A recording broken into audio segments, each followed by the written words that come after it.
UP से बाहर क्यों नहीं मिल पा रही अखिलेश यादव को तरजीह? आखिर समाजवादी पार्टी से सहयोगियों ने क्यों बना ली दूरी? क्या सपा को राष्ट्रीय पार्टी का दर्जा दिलाने में नाकाम रहेंगे अखिलेश यादव? समाजवादी पार्टी ने हरियाणा विधानसभा चुनाव में इंडिया गठबंधन का साथ देने का ऐलान किया है। सपा ने इस चुनाव में अपने प्रत्याशी नहीं उतारे। सपा मुखिया अखिलेश यादव ने कहा, बात सीट की नहीं जीत की है। लेकिन सियासी जानकारों का मानना है कि यूपी में भले ही सपा एक मजबूत पार्टी है, लेकिन यूपी के बाहर गठबंधन के साथी उसे तरजीह नहीं दे रहे हैं। दरअसल समाजवादी पार्टी ने यूपी में कांग्रेस पार्टी के साथ गठबंधन कर चुनाव लड़ा था और सबसे ज्यादा सीटें भी हासिल हुई। सपा के संगठन का फायदा कांग्रेस को भी हुआ और कांग्रेस ने भी अच्छा प्रदर्शन करते हुए 6 सीटों पर जीत दर्ज की थी।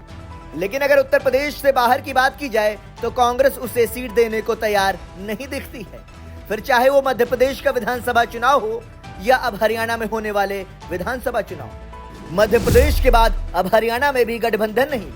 सपा का यूपी में मजबूत संगठन है। हालांकि अखिलेश यादव दूसरे राज्यों में पार्टी का खाता खोलकर सपा को राष्ट्रीय पार्टी का दर्जा दिलाना चाहते हैं, लेकिन कांग्रेस दूसरे राज्यों में सपा का संगठन नहीं होने की वजह से उसे तरजीह नहीं दे रही है और उसे इंडिया गठबंधन से दूर ही रख रही है।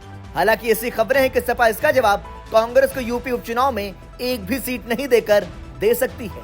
आपको बता दें कि सपा ने पहले मध्य प्रदेश में भी कांग्रेस से गठबंधन करने की कोशिश की थी, लेकिन सफलता नहीं मिली। उल्टा दोनों दलों के बीच तीखी बयानबाजी के दौर ने काफी सुर्खियां बटोरी थी और अब हरियाणा विधानसभा चुनाव की बात आई तो भी यह बात नहीं बन पाई।